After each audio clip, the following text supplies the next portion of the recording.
and I feel like it is essential for our understanding, for our struggle to actually understand, first of all, not just the foundations, but also the history of how long these struggles have been going on.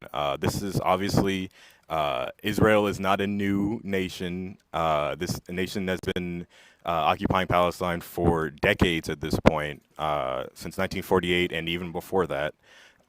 So we there is this one quote by Dr. Martin Luther King Jr. From his letter from Birmingham jail. I'm sure most of you, at least here, are familiar with it. An injustice anywhere is a threat to injustice everywhere. Whatever affects one directly affects us all indirectly. So moving forward with that, the second question I have is, so the term internationalism is often used to describe the political leanings of revolutionary movements of the past. So what does this phrase mean in regards to our understanding of and solidarity with the struggles that Palestinians have been facing for decades? And I'm going to open this up to the panelists, and I'll ask you all to enunciate for the audience, so make sure that everybody here hears you and gets the message across. Take it first.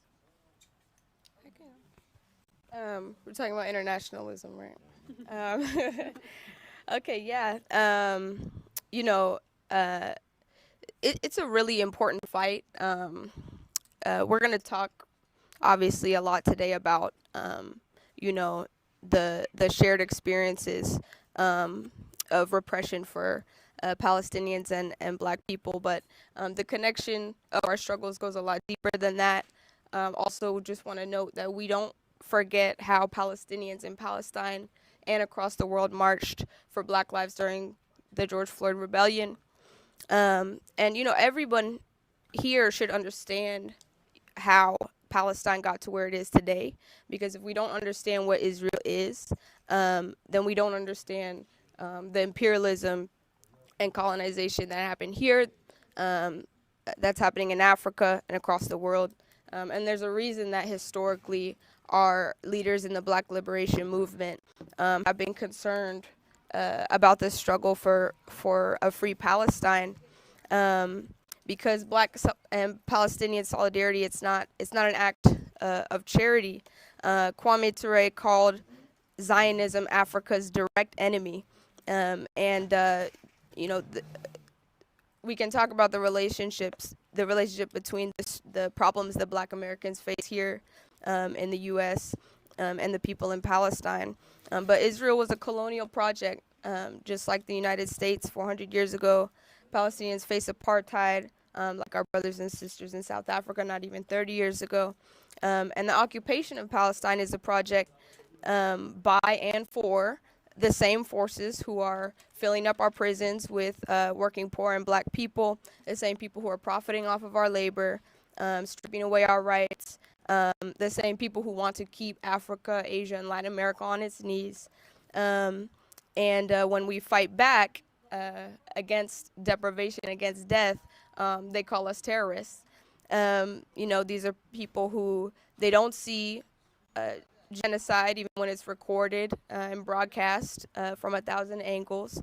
And every accusation that they make is an admission. Mandela said that our freedom is incomplete without freedom for Palestinians. It's the enemy of all of us, and also, Black solidarity with the Palestinian struggle helps us to understand the shape of racism in this country more deeply.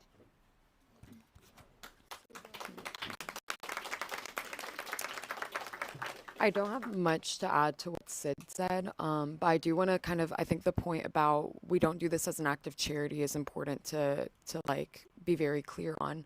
So when we hear the word internationalism, international speaks to the fact that we are all being oppressed by the same systems, right? So capitalism, imperialism doesn't stop at the shores of California or on the East Coast. It continues to rear its head all over the Arab world, all over Africa, all over the East as well.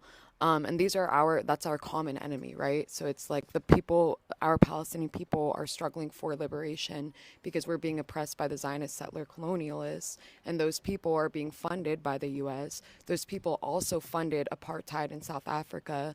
I was very proud to go to South Africa as part of the Palestinian Youth Movement, which I've also been a member of since 2017, back, I believe, in 2018. And people in South Africa never had to have this question, right? Because we saw what happened to end apartheid in South Africa. We saw the South African people take the methods of the African National Congress, ANC, which was the, I can't think of the word right now for it, but it was the one who had the discussions, right? And then you had MK, the armed wing of the ANC, which we don't often talk about when we hear about South Africa. When we're taught about South Africa by the West, they always are like, Mandela was such a peace-loving person. He shook our hand. Like, and the reality is that the same way Palestinians have to take up armed resistance and other struggles across the globe historically have had to take up armed resistance, so did South Africa. South Africans were politically exiled from their home, from South Africa, and they were waging attacks in the rest of wherever the apartheid state had a hold. So I think when we talk about internationalism, it's great to like theorize about it, but we also have lived experiences. We have the histories of internationalist politics we can look at. I think I can't remember if we brought it up yet in the panel, but yeah, we're talking about, different Black leaders who've understood Palestine as like also a first and foremost issue. When we think of the Black Panther Party, they never shied away from being internationalists. It was very clear that our struggles here aren't our struggles alone. Our struggles here are being felt by people all over the globe, and any blow to imperialism here in the U.S. is it's a blow to imperialism across the globe, right? So it's the same thing with Palestine. Any blow to imperialism in historic Palestine is a blow to imperialism across the globe that brings us all a step closer to liberation.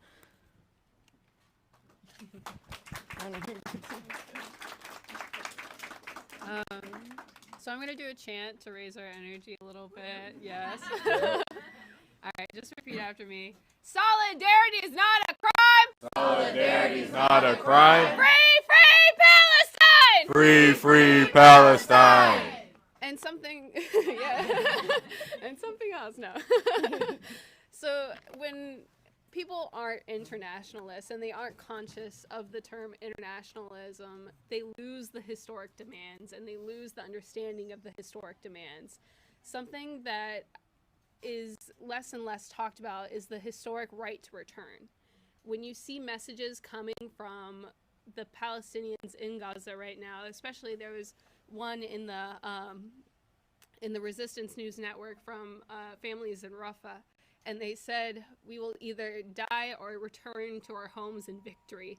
And that is being lost here in the U.S. It's victory or martyrdom for the people in Palestine.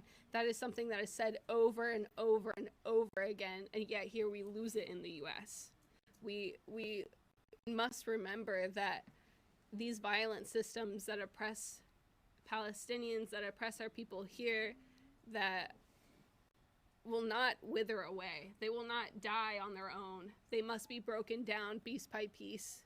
And that is something that when you're not an internationalist, you aren't looking for. And we must look for those facts because they are very present in our history of any type of movements. You think the American Revolution happened because people signed a document? No, people went to war. It turned into America, which, whatever, but it ended a colony and, started a new one. But anyways, and so that, it's really important to know, once again, the history of Palestine, the historic demands that have been waged and what is being consistently said. Because there are demands here that are being brought up in the U.S., which I guess makes sense for our conditions here, but what are Palestinians in Gaza actually calling for, and what have they been calling for over 75 years? I'll just add very briefly, they touched on everything and said it much much better than I could have. But really, I think internationalism is more than just the political framework that ties all of our struggles together. It also pushes us to really point fingers at who is the common enemy, right? Who are the structures that we are challenging and who are we up against? And the truth is that, you know, we understand the US, especially as individuals living in the belly of the beast, right? As the imperialist empire, right? And the imperialist empire needs to be weakened, and it can't be weakened from just one front. And that's why we engage in internationalism and we engage in joint struggle. And you mentioned this really to weaken imperialism, you know, whether as, you know, Palestine as the leading anti-imperialist struggle, I would say right now, that's weakening it for everyone. It's weakening the U.S. as an imperial empire for everybody and pushing forward the path for liberation for everyone. That was amazing, amazing answers to this prompt, y'all. Like, again, you just said it, but I definitely couldn't have said it better than y'all just put it.